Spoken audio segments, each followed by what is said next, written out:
We hope you enjoy The Magicians, The Emperor's Love Song by Rachel Lawson. Hello, welcome to our show. A smiling, tall, handsome, apparently 25-year-old man with black hair, perfect pale ivory skin, and blue eyes in a black tux suit said to an audience in a large theatre in Melbourne City, "I am Frederick the Great." Another man walked on stage, and he looked like the other. "And he's my son, Alexander the Great," said the man, Fred. They were stage magicians and illusionists. "Hey, I see Anna, Blake's wife, out there," Fred heard his telepathic son's voice say in his head. Fred brightened and looked out into the audience for her. Then he saw her. Fred's heart raced, and he was fixated on her. He saw nothing else. He forgot everyone and everything else. She was watching him too as he was on stage, and she thought something was wrong. He was staring at her like a man in love. Fred had forgotten who he was and where he was. He was in love with her. He was secretly her husband, Blake. He had been trapped in the past with amnesia and had become his own grandfather, not that anyone knew he was Blake, let alone him till recently. The audience started to think he was not well. They were murmuring.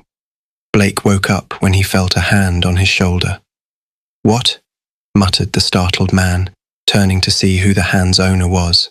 It was his son, Alexander. "Dad?" said the confused Blake, forgetting who he was seen as. "Are you all right, Dad?" whispered Val, not sure why his father was calling him Dad. Blake remembered who and where they were. "I forgot myself," said Blake. He smiled and bowed to the audience, then, embarrassed, spoke to them.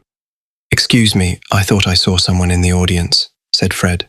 "Must have been someone special by your look," said Val. "An old flame," said Fred awkwardly. There was the sound of a man in the audience throwing up. Blake knew that noise. He knew it was his other son, Lakelandite. He saw him sitting next to Anna. Lakelandite had noticed he was watching Anna. There was the sound of a man running up the auditorium stairs. "She was a real flamethrower," said Blake. Blake saw Lakelandite throwing up again. Blake chuckled. The ushers were busy looking after Lakelandite and his mess. "Are you feeling ill, boy?" said Blake, appearing out of nowhere next to Lakelandite. Anna was standing beside her stepson, trying to help. "Hello, Anna," said a smiling Blake to his wife. "Hello, Fred," Anna replied. Lakelandite looked at Blake and threw up on him. "Lakelandite," said Blake, disgustedly looking at the mess on him. "Get out of my head, boy," Blake said in Lakelandite's mind. Lakelandite knew who Blake really was. "Sorry, Gramps," said Lakelandite, not meaning it. He was bitter for being made to be sick by his thoughts about his stepmother. He had a weak stomach. Any emotional display between his parents made him ill. "Are you all right, boy?" Blake. "I'm not feeling well," Lakelandite said. Blake made a bucket appear out of thin air. "Take it," said Blake, "and come with me." Anna and Blake took their son out of the auditorium as Val entertained the audience, and the ushers cleaned up the mess. Later, Blake cleaned up and took Lakelandite and Anna to a restaurant for coffee. Anna knew Fred as her husband's grandfather and thought of him as family, only not her husband. She thought he was being nice, and he wanted to, for some strange reason, hang out with Lakelandite, with whom he never got on, not trying to be with her because he was secretly in love with and married to her as Blake. He laughed whenever she told a joke, even when she wasn't funny. He sat watching and talking to Anna, ignoring his son. He was so obviously interested in her. She saw his manner as being friendly. The staff at the cafe knew better. They knew the man was in love with her. When Lakelandite went to visit the men's room because he could not take it, Blake was being too obviously in love for his taste. Blake's high spirits fell when a server asked if they were on a date. Anna looked shocked and replied that they were not, and Fred was an in-law. They came with her stepson. Blake pulled his horns in, resolving to appear less obviously in love than he had thoughtlessly. He realized he could never be with her again, as it would look wrong, since she was married to his grandson to the world. Also, he realized coming out as her husband could cause trouble in his realm. He was the emperor of the universe. He could not have her back in his life, as her husband was a fallen emperor of a star system who fell from grace as a dead man or semi-dead man. When it was discovered, he was incapable of staying dead. It could happen again, he knew, and if that happened, the universe would fall into war to fill his place. Blake was a peace lover. He did not want that. Blake told Anna he would check on Lakelandite and found him. He was watching MeTube videos on his phone in the men's room alone. "What are you watching?" Blake asked. "Death Note," said Lakelandite, more engrossed in the video than the company. "Figures," moaned Blake. "What? Just because I kill for fate, I have to be a Death Note fan?" grumbled Lakelandite, putting the phone away. "Too much coffee, Dad, or are you here to moan?" "I came to see you. You have been here for 10 minutes, said Blake. "I couldn't take you with Mum," said Lakelandite. "Sorry about that, boy," said Blake. "You are sorry?" asked Lakelandite. "Yes, it's hard for me too. I can't tell her how I feel. She sees me as my grandfather, not me. I still love her as much as I always did. I remember the old days with her. I miss them. I miss her, but I can't be with her, let alone tell her how I feel," said Blake, who was on the verge of tears. Lakelandite hugged his father, and a man walked into the room. Lakelandite moved away from his father, knowing it looked strange. "He's my great-grandfather," said Lakelandite. The person didn't believe him. They both looked 25, like all their people. They weren't human. The person did their business and left, and they spoke again.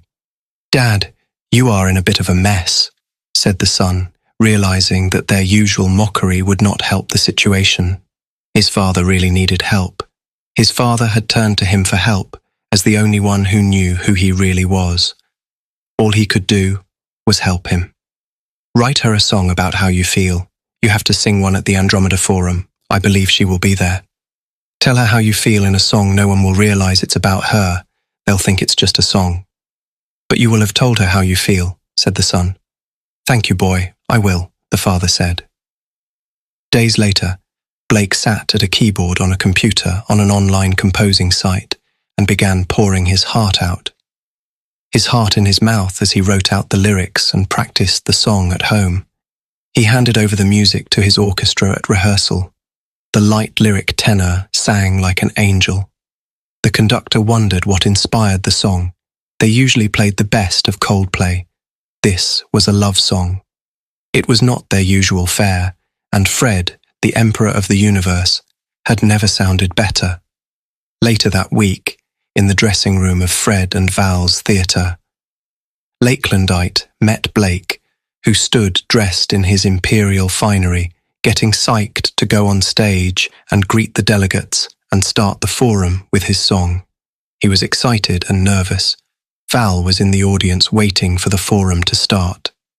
"How are you doing, Dad?" asked Lakelandite. "Nervous, scared, and a little excited," said Blake. "You would be," Lakelandite said, fighting an urge to tease him for it. "How is the song?"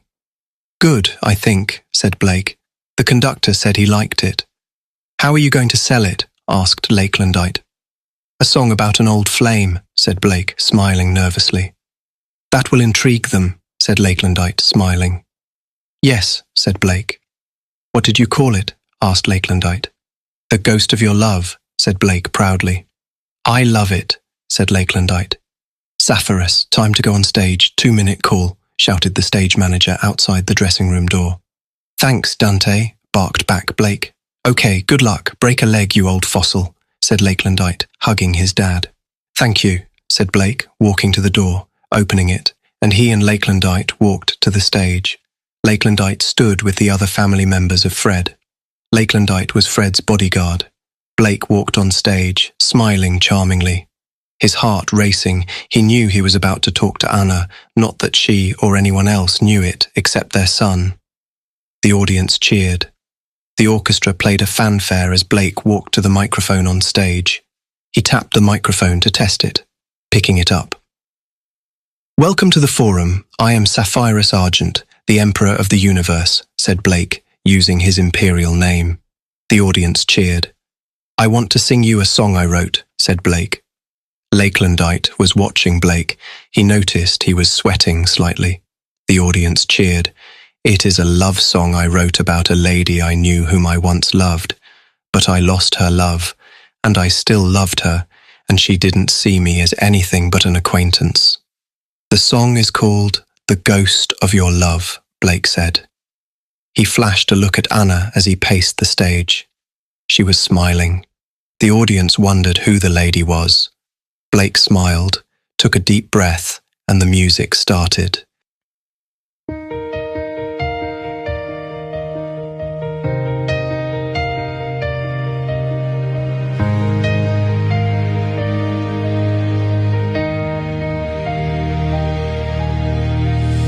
I am haunted by the ghost of your love. Whenever we meet, I can't forget the love we had and lost. I feel lost and alone, I still need you deep in my heart. I am lost without you, even though you are still in my life. You are still there, yet to me you are merely a ghost in my heart. I know that we are finished, but I can still dream that there is hope for us. I am haunted by the ghost of your love. Whenever we meet, I can't forget the love we had and lost. I feel lost and alone, I still need you deep in my heart. I am lost without you, even though you are still in my life. You are still there, yet to me you are merely a ghost in my heart. I know that we are finished, but I can still dream that there is hope for us.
But I know I am only in love with the ghost of a dream burning deep in my heart.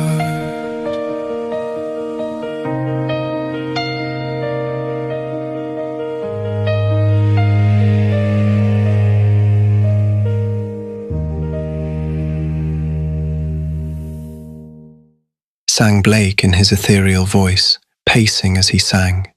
He flashed a look at Anna a few times as he sang.